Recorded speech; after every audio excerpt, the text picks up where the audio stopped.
શરૂઆત એ સવાલ સાથે કરવી છે, વાત સાથે કરવી છે કે જ્યારે પણ આપણા દેશમાં ચૂંટણી આવે તો એના પહેલા વિકાસના મુદ્દા, સ્વાસ્થ્યના મુદ્દા, શિક્ષણના મુદ્દા, સામાન્ય માણસને જે પણ મૌલિક અધિકારો મળેલા છે એના મુદ્દાની ચર્ચા ન થતા વાત દરેક વખતે કેમ જાતિ અને ધર્મ સુધી પહોંચી જાય છે। આ વખતે પણ એવું થયું। ગુજરાત, ઉત્તર પ્રદેશ સહિત કેટલાય રાજ્યો દેશમાં એવા છે કે જ્યાં ચૂંટણી આવી છે અને ચૂંટણી પહેલા ત્યાં કેવી રાજનીતિ થઈ રહી છે આપણને સમજાઈ રહ્યું છે। ગુજરાતમાં ધર્મના મુદ્દે જંગ છેડાઈ ગઈ હતી, हिंदुत्वना मुद्दे वारंवार वातो थई रही हती, केंद्रीय मंत्रीओनी जातिनी चर्चा पण थई गई हती, पण हजू सुधी अनामतनो मुद्दो नहोतो छेड़ायो। पण केंद्रीय मंत्री रामदास अठावले आज गुजरातनी मुलाकाते आव्या अने एमणे तरत ज पाटीदारोने अनामतनी वात कहीने एमणे विवादनो मंथपूरो छंछेड़ी दीधो छे। एमणे कह्युं के पाटीदारोने तो ओबीसी अनामत न मळी शके, पण हाँ, एमनी साथे अन्याय थाय छे तो एमने एवी कोई अलग अनामत आपवी जोईए। हवे सवाल तो अहींया थवाना छे। पाटीदारो भले चूंटणी समये आंदोलन करीने पछी शांत थई गया होय, पण 2017 चूंटणीमां जे पण परिणामो आमथी तेम थया, भारतीय जनता पार्टी जे थोड़ुं थोड़ुं हारता हारता बची गई एमां मात्र ने मात्र जवाबदार पाटीदारो हता। ए आंदोलन हतुं, ओबीसी समाजनुं आंदोलन हतुं, सवर्ण समाजनुं, बधा ज समाजना आंदोलनो जवाबदार हता। अनामतनो मुद्दो मुख्य मुद्दो हतो अने एटले हवे रामदास अठावले चूंटणी पहेला ज्यारे पाटीदार आरक्षणनी वात करी रह्या छे, नुपुर 2017 जेवा नहीं परंतु ए दृश्यों, ए चित्रों कदाच फरीथी 2022 ની ચૂંટણીમાં એ જ દિશામાં જતા દેખાય છે। બિલકુલ, કારણ કે જ્યારે પણ ચૂંટણી આવે તો હંમેશા વાત કરવાની હોય 5 વર્ષના હિસાબની, જનતા માટે શું કર્યું એની, જનતાની સુખાકારી માટે સરકારે શું કર્યું એની। પણ દેવાંશી, એવું લાગે છે કે આ બધા મુદ્દાઓ, આ બધી ચર્ચાઓ ત્યારે કરવી પડે જ્યારે 5 વર્ષનો હિસાબ આપવા માટે તમારી પાસે કશું જ ન હોય। અને એમાં પણ કોરોના કાળની અંદર જે બેરોજગારો છે, જેમની નોકરીઓ જતી રહી છે, જેમણે પોતાના માતા પિતા ખોઈ દીધા છે, એવા અનાથ છે, જે લોકો મૃત્યુ પામ્યા છે, એમના માટે તમે શું કર્યું? જે લોકો એ ઓક્સિજન માટે વલખા મારતા હતા એના માટે તમે શું કર્યું? આ તમામ સવાલો ઊભા થવાના છે અને આ તમામ સવાલોના જવાબ કદાચ નથી અને એના જ માટે આ તમામ ગતકડા થઈ રહ્યા છે। જેમ દેવાંશીએ કહ્યું ને કે મંત્રીઓની જાતિ ગણાવવામાં આવી, ખુદ મુખ્યમંત્રી આ વાત કરે ત્યારે નવાઈ વધારે લાગે અને એની સાથે સાથે ભાજપ વાત કરે, હિન્દુત્વ, પટેલ એટલે જ ભાજપ એટલે જ પાટીદાર, આ શબ્દો જ્યારે કેન્દ્રીય મંત્રી આવીને કહે ત્યારે શું સમજવું કે કઈ દિશામાં આપણે જઈ રહ્યા છીએ? એક બાજુ જ્ઞાતિ જાતિના વાડા ખતમ કરવાની વાત થાય, એક બાજુ જ્યારે દેશના પ્રધાનમંત્રી પણ એ વાતનું ગર્વ લેતા હોય કે 2014ની ચૂંટણીના એ શબ્દો યાદ આવે દેવાંશી, જ્યારે પ્રધાનમંત્રીએ ખુદ કહ્યું હતું કે આ દેશનો યુવાન જ્ઞાતિ જાતિના વાડામાંથી ઉપર આવી ગયો છે અને એણે એ રીતે મતદાન કર્યું છે, દેશ માટે મતદાન કર્યું છે। આ બધી વાતોની વચ્ચે જ્યારે ફરી એકવાર એ જ્ઞાતિ જાતિના વાડા ઊભા કરવાના પ્રયત્નો થાય ત્યારે સમજી લેવું કે સરકાર પાસે 5 વર્ષનો હિસાબ આપવા માટે કશું જ નથી। દેવાંશી, બિલકુલ, વિપક્ષની પાસે ઉઠાવવા માટે મુદ્દા નથી, સરકારની પાસે જવાબ આપવા માટે કોઈ જ વાતો નથી, પણ એક વાત નક્કી છે, આપણે વર્ષ 2021માં ઊભા છીએ એવા સમયમાં જ્યારે આખી દુનિયા એક અલગ જ દિશામાં જતી દેખાય છે, પણ એ બધાની વચ્ચે આપણે 18મી સદી કરતાં પણ નીચે જઈ રહ્યા છીએ। જ્ઞાતિ જાતિના વાડાઓ દૂર નથી થયા, આપણે વધારે ને વધારે એમાં વહેંચાતા જઈ રહ્યા છીએ, કારણ કે પહેલા અમુક સમાજો એવા હતા કે જેમને અનામતની જરૂર હતી, અનામતની માંગ હતી। આઝાદીના 75 વર્ષ પછી આખો દેશ જ્યારે આઝાદીનો અમૃત મહોત્સવ મનાવે છે ત્યારે આપણે એક ક્ષણ માટે રોકાઈને એ વિચાર કરવાની જરૂર છે કે આટલા વર્ષો પછી જો દરેક સમાજ અનામતની માંગ કરે છે તો મતલબ દરેક સમાજ અત્યારે પછાત થઈ રહ્યા છે, એમની પેઢીઓ વધારે પાછળ જઈ રહી છે અને એટલે આ સવાલનો વિચાર કરવો રહ્યો। ઓબીસીની અનામત એમ પણ હવે રાજ્ય સરકારના હાથમાં છે। બિહારમાં ઓબીસીના આધારે વસ્તી, જાતિના આધારે વસ્તી ગણતરીની વાત થઈ રહી છે, સમય બતાવશે આ કઈ દિશામાં જાય છે। પણ આપણે તો એ મુદ્દાની વાત કરીશું જે સૌથી વધારે મહત્વનો અત્યારે છે।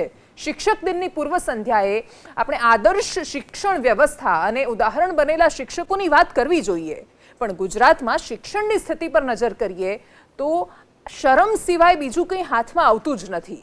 આજે તમને એક એવા શિક્ષક બતાવવા છે જેમને જોઈને તમને ગર્વ થશે, પણ આપણી સરકારની વ્યવસ્થાને જોઈને શરમ આવશે।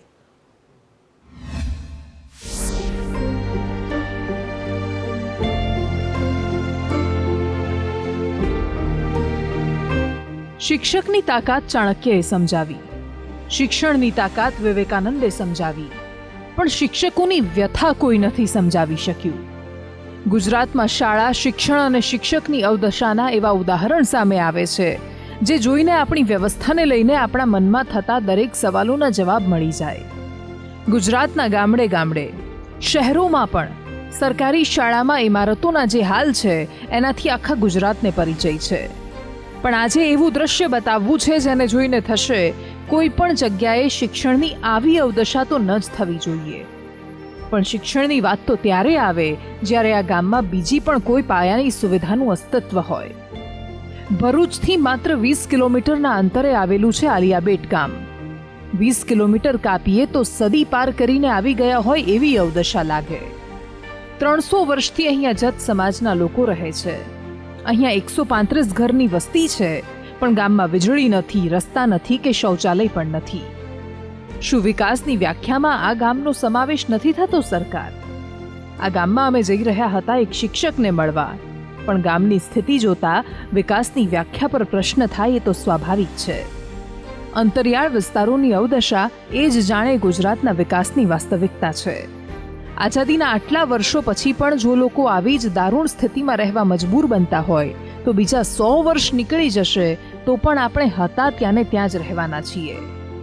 પણ આવી સ્થિતિમાં એક શિક્ષક અહીંયા આવ્યા. નામ એમનું વિનોદ પરમાર.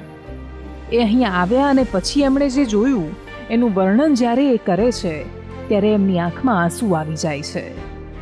અમે અહીંયા એન્ટર થયા ત્યારે અમારી સામે બાળકો હતા, નાના નાના, અને બાળકો જોઈને એ લોકો વાડ તોડીને ભાગી ગયા. તો મેં એમના વડીલોને પૂછ્યું કે આ શું હકીકત છે? ત્યારે એમણે જણાવ્યું કે સાહેબ, આ તમારો જે આવો ડ્રેસ છે એ જોઈને જ એમને એવું લાગે છે કે આ કોઈક નવું કંઈક જનાવર છે, કંઈક નવું પ્રાણી છે. ત્યારે અમને થયું કે ત્યારે જ મેં નક્કી કર્યું કે ગમે તેમ કરીને અહીંયા બાળકોને ભણાવીશ જ.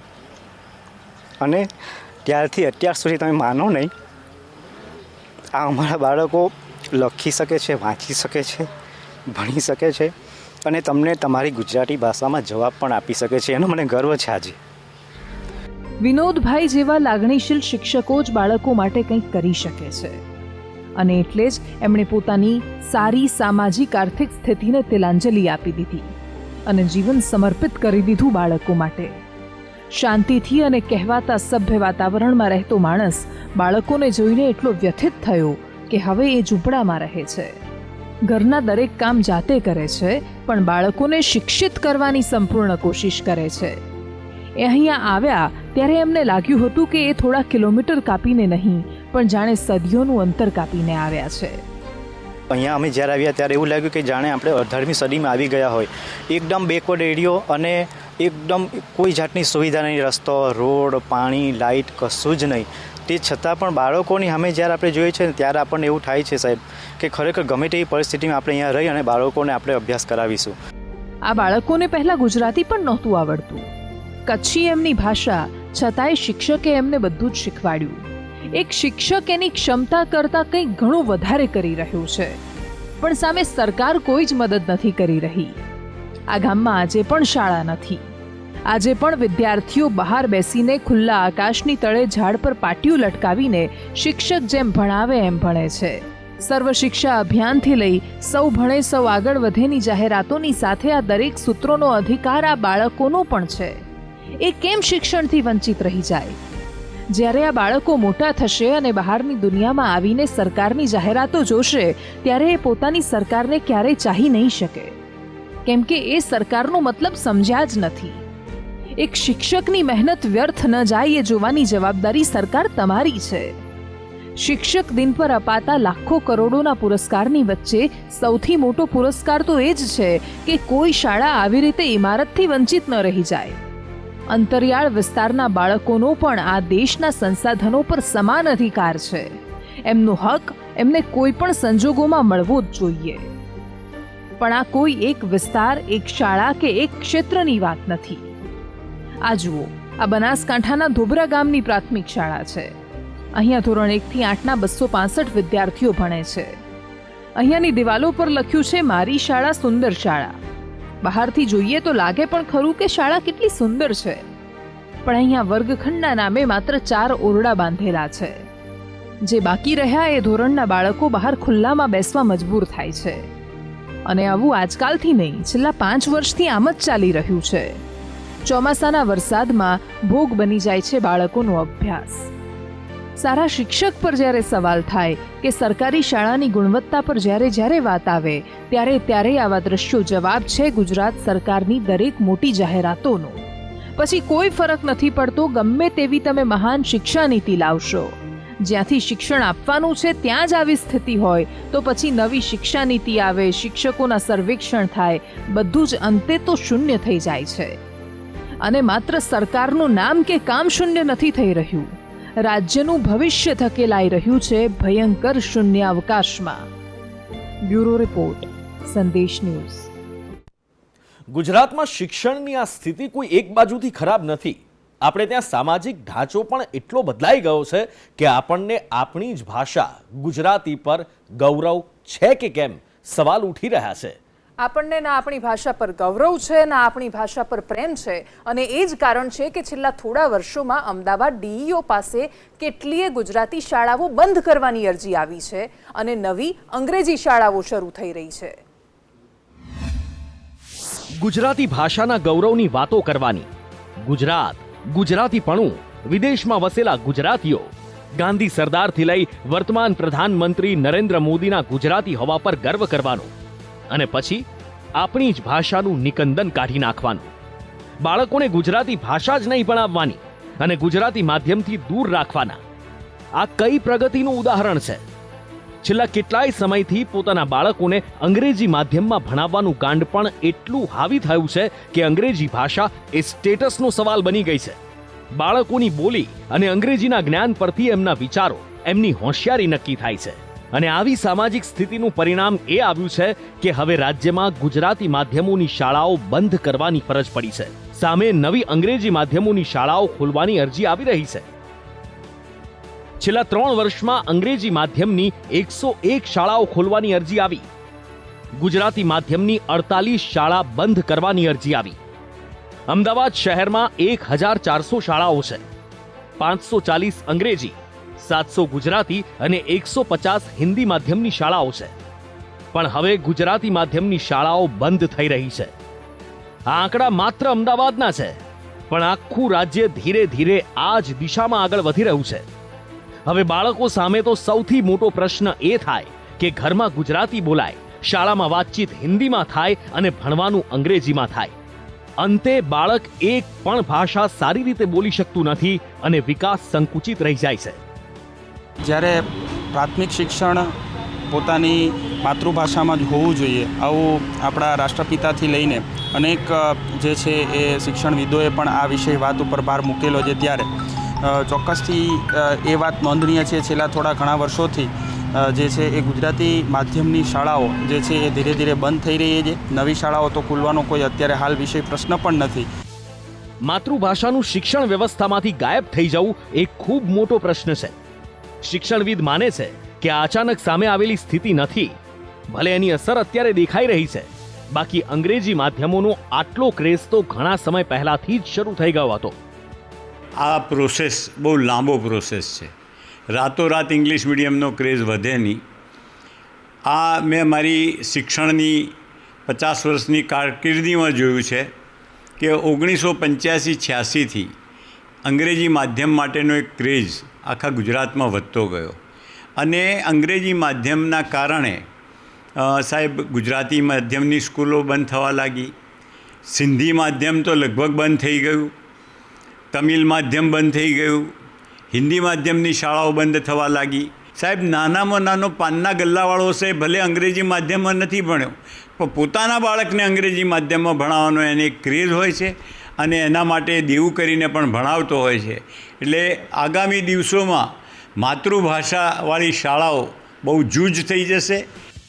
એક સમયની શહેરની નામાંકિત ગુજરાતી માધ્યમની શાળાઓ અત્યારે ટોચની શાળાની યાદીઓમાંથી ગાયબ થવા લાગી છે. નવી શિક્ષણ નીતિમાં પણ એ વાત પર ભાર મુકાયો છે કે બાળકને શરૂઆતનું શિક્ષણ તો માતૃભાષામાં જ મળવું જોઈએ. દક્ષિણના રાજ્યો હોય કે અન્ય હિન્દી ભાષી રાજ્યો, ત્યાં બાળકો ભલે અંગ્રેજી માધ્યમમાં ભણે, પોતાની ભાષા, સાહિત્ય અને સંસ્કૃતિથી એ અજાણ નથી હોતા. આપણે ત્યાં સાચું ગુજરાતી બોલી શકતા લોકો પણ શોધવા જવા પડે છે. તળપદી ભાષા અને બોલી તો સાવ ગાયબ જ થઈ ગઈ છે. ત્યારે આપણી પોતાની મીઠી માતૃભાષા ગુજરાતનું ગૌરવ આપણે ક્યારે કરતા થઈશું એ સવાલ છે. જો આમને આમ જ ચાલ્યું તો આપણી આવનારી પેઢીઓ ગુજરાતીમાં વાત પણ નહીં કરી શકે. આશુતોષ ઉપાધ્યાય, સંદેશ ન્યૂઝ, અમદાવાદ. અને સમાચારમાં આગળ વાત કરીએ તો તાલિબાન એવા આતંકીઓ જેણે ધર્મના નામ પર પોતાના જ લોકો પર બર્બરતા આચરી, ધર્મના નામ પર ફરી એકવાર દેશ પર કબજો જમાવ્યો, પણ પોતાના જ દેશના લોકો પર ક્રૂરતા આચરનાર તાલિબાન બીજા દેશની વાત કેવી રીતે કરતું હશે? ભારતના મુસ્લિમોની રક્ષાની વાત તાલિબાન કરે છે, પણ ઇસ્લામના નામે ભારતની શાંતિ, સંપ્રભુતાને ઠેસ પહોંચાડવાની કોશિશ કરી રહ્યું છે, પરંતુ તે ક્યારેય સફળ નહીં થાય.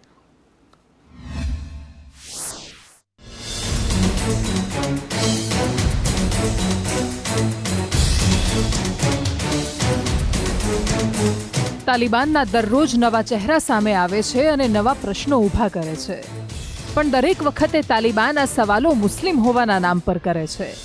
દરેક વખતે કટ્ટરતાનો ફેલાવો ધર્મના નામ પર કરે છે અને વિશ્વમાં રહેલા દરેક આતંકી સંગઠનો પોતાને ધર્મના રક્ષક હોવાનું કહીને પોતાને મન ફાવે એમ બર્બરતાઓ આચરતા જાય છે.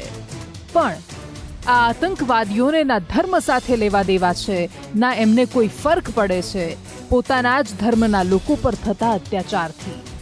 એમને તો માત્ર ને માત્ર મતલબ છે સત્તાથી, વર્ચસ્વથી. તાલિબાનીઓએ પહેલા ભારત સાથે વાત કરી, પહેલા એવું બતાવ્યું કે અમે મિત્રતા જાળવી રાખીશું, અફઘાનિસ્તાનની ધરતીનો આતંકવાદ માટે ઉપયોગ નહીં થવા દઈએ. પણ એ વાત કેવી રીતે ભૂલી શકાય કે જ્યાં આતંકવાદીઓ જ શાસનમાં આવી જાય ત્યાંની ધરતી પર તો એમના પોતાના દેશના નાગરિકો સુરક્ષિત નથી રહેતા, તો બીજા દેશની વાત જ શું કરી શકાય? અને એટલે જ તાલિબાને શરૂ કરી દીધો કાશ્મીરી રાગ આલાપવાનો. વાતો કરવા લાગ્યું કાશ્મીરમાં મુસ્લિમો પર થતા અત્યાચારની. ત્યારે આજે સવાલ એ જ આવીને ઊભો છે કે તાલિબાન જો દુનિયાભરના મુસ્લિમનું મસીહા બનીને ફરે છે તો એમને કેમ ચીનના મુસલમાન નથી દેખાતા? ચીનના ઉઈગર મુસ્લિમ પર કેમ ચૂપ છે તાલિબાન? મુસ્લિમ હોવા પર એમને કાશ્મીર વિશે બોલવાનો હક છે, તો ઉઈગરના માનવ અધિકાર પર કેમ ચૂપ છે તાલિબાન? પાકિસ્તાનની જેમ તાલિબાન પણ ચીન સામે ચૂપ થઈ ગયું છે. શિનજિયાંગ પ્રાંતના ડિટેન્શન કેમ્પના અત્યાચારો એમને કેમ નથી દેખાતા? જબરદસ્તીથી મહિલાઓના અબોર્શન કરાવાય છે એ કેમ નથી દેખાતું? પુરુષો ક્યાં ગાયબ થઈ જાય છે કોઈને નથી ખબર. ત્યાં મસ્જિદો નષ્ટ કરાઈ, સાંસ્કૃતિક ઓળખ ખતમ કરી દેવાઈ, પણ ચીનની આર્થિક મદદ સામે આ અત્યાચાર નથી દેખાતો તાલિબાનને. ચીન, તાલિબાન અને પાકિસ્તાનનું હવે મિત્ર બની રહ્યું છે. તાલિબાનનો આ ચહેરો દુનિયામાં ધર્મના નામે લડતા રહેતા લોકો માટે સ્પષ્ટ સંદેશ છે કે આતંકવાદીઓને કોઈના પણ ધર્મ સાથે કોઈ જ મતલબ નથી. એમને મન માત્ર ને માત્ર સત્તા અને પૈસા મહત્વના છે. પણ ભારતના મુદ્દે, કાશ્મીરના મુદ્દે બોલતા તાલિબાનીઓને ભારતે પણ જવાબ આપી દીધો છે. ભારત પોતાના કોઈ પણ આંતરિક મામલામાં દખલઅંદાજી સહન કરવા તૈયાર જ નથી. પણ હવે તાલિબાનની જેમ જ બીજું એક આતંકી સંગઠન હક્કાની નેટવર્ક પણ કાશ્મીર મામલે બોલ્યું છે. પણ હક્કાની નેટવર્કે કાશ્મીરના મામલે દખલઅંદાજીનો ઇનકાર કર્યો છે. આતંકી સંગઠનોની વચ્ચે અંદરો અંદર ચાલતી ખેંચતાણ પણ છેલ્લે તો અસર ભારત પર જ કરવાની છે. કાશ્મીરમાં વસતો મુસલમાન પણ જાણે છે કે ક્યારેય કાશ્મીરી મુસ્લિમ ચીનના ઉઈગરની જેમ યાતનાઓનો શિકાર નથી બન્યો. કાશ્મીરમાંથી પંડિતો એક સમયે નિર્વાસિત થઈને પોતાનું જ ઘર, પોતાનું જ વતન છોડવા મજબૂર બન્યા હતા. ઘાટીના કેટલાય યુવાનો આતંકવાદીઓ સાથે જોડાઈને દેશ વિરોધી પ્રવૃત્તિઓ કરે છે, છતાં પણ ક્યારેય એમની સાથે ઉઈગર મુસ્લિમ જેવો વર્તાવ નથી કરાયો. કારણ કે ભારત અને ચીનમાં આ જ મૂળભૂત અંતર છે. અહીંયા માનવ અધિકાર કોઈ પણ ધર્મ કરતાં મોટો અને મહાન છે. પણ તાલિબાનીઓને એનાથી શું મતલબ? અને એટલે જ આ આતંકવાદીઓ ષડયંત્રો ઊભા કરતા જાય છે. આતંકવાદીઓની સામે લડવાની ભારતની નીતિ પણ સ્પષ્ટ છે અને એટલે જ ભારત આવા નિવેદનો સામે ઝૂકવાનું નથી, પણ રંગ અને ચહેરા બદલતા આતંકવાદીઓથી બચવાની જરૂર છે. બ્યુરો રિપોર્ટ, સંદેશ ન્યૂઝ. 9 મહિનાથી સરકાર સામે બાથ ભીડી રહેલા ખેડૂતોએ ફરી એકવાર આંદોલનને ઉગ્ર બનાવ્યું છે. રવિવારે મુઝફ્ફરનગરમાં મહાપંચાયત થકી ઉત્તર પ્રદેશમાં ચૂંટણી પહેલા શક્તિ પ્રદર્શન કરી સરકારને ભીંસમાં લેવાની ખેડૂતોની રણનીતિ છે.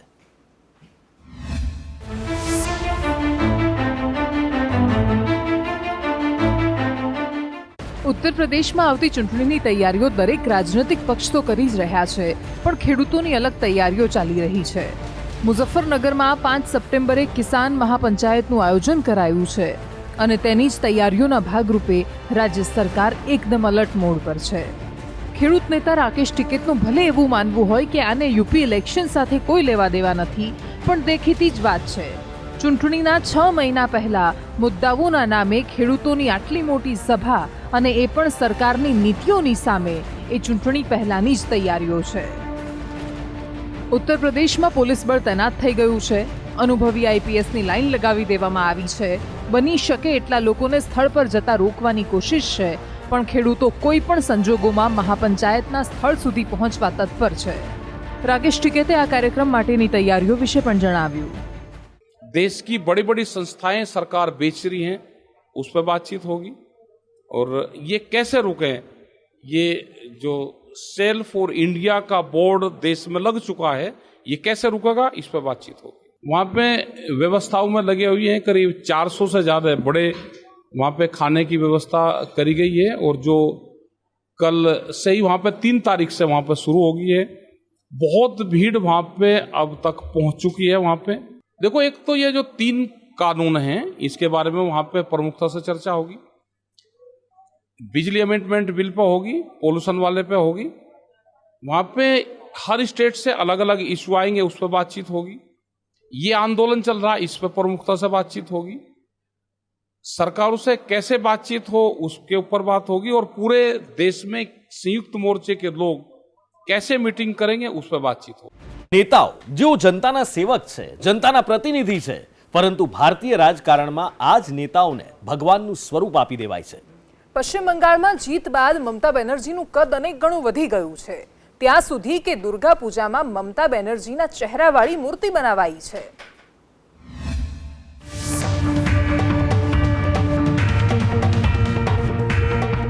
રાજનીતિમાં દરેક લોકોને ખબર હોય છે કે જેવો એમનો કાર્યકાળ પૂરો થશે કે લોકો ભૂલી જવાના છે એમને. પણ જ્યારે પોતાનો સિતારો બુલંદ હોય ત્યારે નેતાઓ એ સમયગાળામાં બની શકે એટલી કોશિશ કરે છે લોકપ્રિયતાના આસમાનમાં છવાઈ જવાની. પશ્ચિમ બંગાળમાં વિધાનસભાની ચૂંટણીમાં મમતા બેનર્જીને મળેલી જીત પછી મમતા રાજનીતિનો એક અતૂટ ચહેરો બનીને ઉભરી આવ્યા છે. અને હવે બંગાળમાં દુર્ગા પૂજાનો સમય છે ત્યારે એક મૂર્તિકારે દુર્ગા પૂજામાં મમતા બેનર્જીના ચહેરાવાળી મૂર્તિ બનાવી છે. અને દુર્ગામાના 10 હાથમાં રાજ્ય સરકારની 10 યોજનાઓના ઉદાહરણ મૂક્યા છે. દુર્ગા પંડાલમાં થીમના આધારે મૂર્તિ બનાવવાની એ કલકત્તા અને આખા બંગાળમાં છેલ્લા થોડા વર્ષોનો ટ્રેન્ડ રહ્યો છે. પણ આ વખતે મમતા બેનર્જીને દુર્ગાના સ્વરૂપમાં બતાવવાથી વિવાદ શરૂ થયો છે. પણ આ પહેલી વાર નથી કે દુર્ગા પંડાલમાં મમતા બેનર્જીની મૂર્તિ બનાવવામાં આવી છે. પણ આ વખતે રાજનીતિ ગરમ હોવાથી ભારતીય જનતા પાર્ટીએ એને હિન્દુ લાગણી દુભાવી હોવાની વાત કહી છે. ભલે આ મુદ્દે રાજકીય સવાલો ઊભા થતા હોય, પણ આ પહેલી વાર નથી કે જ્યારે કોઈ નેતાને ભગવાનના સ્વરૂપમાં બતાવવામાં આવ્યા હોય. હમણાં જ પુણેમાં ભારતીય જનતા પાર્ટીના એક કાર્યકર્તાએ પ્રધાનમંત્રી મોદીનું મંદિર બનાવ્યું હતું. જો કે પ્રધાનમંત્રી કાર્યાલય તરફથી સવાલ કરાતા થોડા સમય પછી પ્રધાનમંત્રી મોદીની મૂર્તિ ઘરની અંદર રાખવામાં આવી હતી. દક્ષિણ ભારતમાં તો નેતા અને અભિનેતાઓને જ ભગવાન માનવાની પરંપરા છે. તો અમુક પોતાની જાતના અતિશય પ્રેમમાં ડૂબેલા નેતાઓએ પોતાના શાસનમાં પોતાની જ મૂર્તિઓ મુકાવી દીધી છે. ઉત્તર પ્રદેશમાં માયાવતી એનું સૌથી મોટું ઉદાહરણ છે. આવતી આપણી જનતાની નજરમાં તો અમુકવાર આ નેતાઓ જ ભગવાન છે, પણ આ નેતાઓને મન જનતાની એટલી મહત્તા ક્યારે આવશે એ સવાલ છે. Bureau report.